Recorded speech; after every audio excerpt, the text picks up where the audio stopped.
আমি নামাজ পড়ি এবং হস্তমৈথুনের ও বদভ্যাসে অভ্যস্ত। আমি চেষ্টা করি এমন এই জঘন্য পাপ থেকে নিজেকে বের করতে, কিন্তু যতবারই অপরাধ করি ততবার চেষ্টা করি এবং তওবা করি। শাইখ দয়া করে বলবেন আমি কি নিজেকে কিভাবে এই পাপ থেকে বিরত রাখতে পারবো? ভাই, এই বিষয়ে এর আগেও বারবার বিভিন্ন যুবকরা বলেছেন। ওয়াল্লাহি, আল্লাহর কসম, আমার খুব ভালো লাগে যখন আমার যুবক ভাইরা এই সমস্ত প্রশ্ন করেন, যে প্রশ্নের মাধ্যমে তিনি ভালো পথে আসার জন্য ছটফট করতে থাকেন। শয়তানের সাথে পারেন না, ইবলিস তাকে অন্যায়ের পথে হারামের কাছে নিয়ে যায়, তিনি চান একটু আসার জন্য। আল্লাহ তাআলা আমার এই ভাইদেরকে সাহায্য করুন। আল্লাহ আমাদেরকে হারাম থেকে বের হয়ে আসার মতো ইমানি শক্তি দান করুন। ভাইরা আমার, গুনাহ তো আমরা সবাই কম বেশ করি। কয়জন আছেন গুনাহ করার পর গুনাহ থেকে বাঁচার জন্য ছটফট করেন, তওবা করার জন্য? তো এই সমস্ত ভাইয়েরা যারা তওবার জন্য ছটফট করেন, আমি তাদের ব্যাপারে সুধারণা রাখি, আমার আল্লাহ তাদেরকে তওবার তৌফিক দিবেন ইনশাআল্লাহ।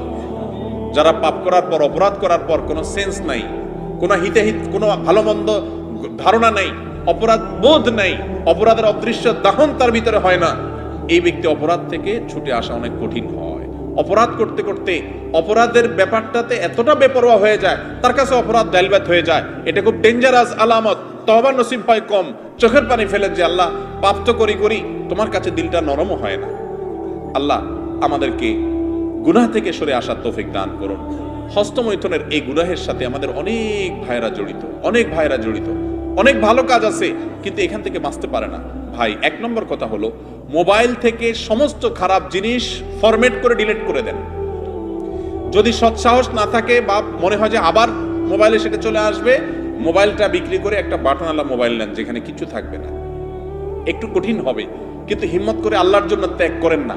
একটু ত্যাগ করলে, প্রিয় মানুষের জন্য ত্যাগ করলে ভালো লাগে, আল্লাহর জন্য ত্যাগ করলে আপনার ভালো লাগে কাজ করবে। এর পাশাপাশি নির্জনতা অবলম্বন করবেন না। হস্তমৈথুন যারা এই বদভ্যাসে অভ্যস্ত হয়, নির্জন কক্ষে থাকলে তখন এই বদভ্যাসে অভ্যস্ত হয়। নির্জন থাকবেন না, বন্ধু বান্ধব, মুরব্বী এবং বাপ মা ভাই বোন সবার মধ্যে থাকবেন। একাকিত্ব অবলম্বন করবেন না, কারণ একাকিত্ব হলে শয়তান এটা করা। বেশি না, 2-4 মাস যদি একটু কষ্ট করে স্ট্রাগল করে মোবাইল টোবাইল, ফেসবুক, ইউটিউব এগুলো থেকে সরে থাকতে পারেন, হারাম সম্পর্ক থেকে দূরে থাকতে পারেন। খারাপ জিনিস দেখলে মানুষ হস্তমৈথুনের দিকে বেশি যায়। যুবকরা খারাপ জিনিস যেন দেখতে না পারেন, সে রাস্তা বন্ধ করে ফেলেন। বেশি না, 1 মাস এক্সারসাইজ করেন, ইনশাআল্লাহ বদভ্যাস দূর হয়ে যাবে। আর আল্লাহর কাছে দোয়াও করবেন, চোখের পানি ফেলবেন, মালিক আমি সরে আসতে চাই, তুমি সাহায্য করো। আল্লাহ তাআলা আমাদেরকে সেরকম হিম্মত এবং শক্তিশালী দান করেন, ইমানি।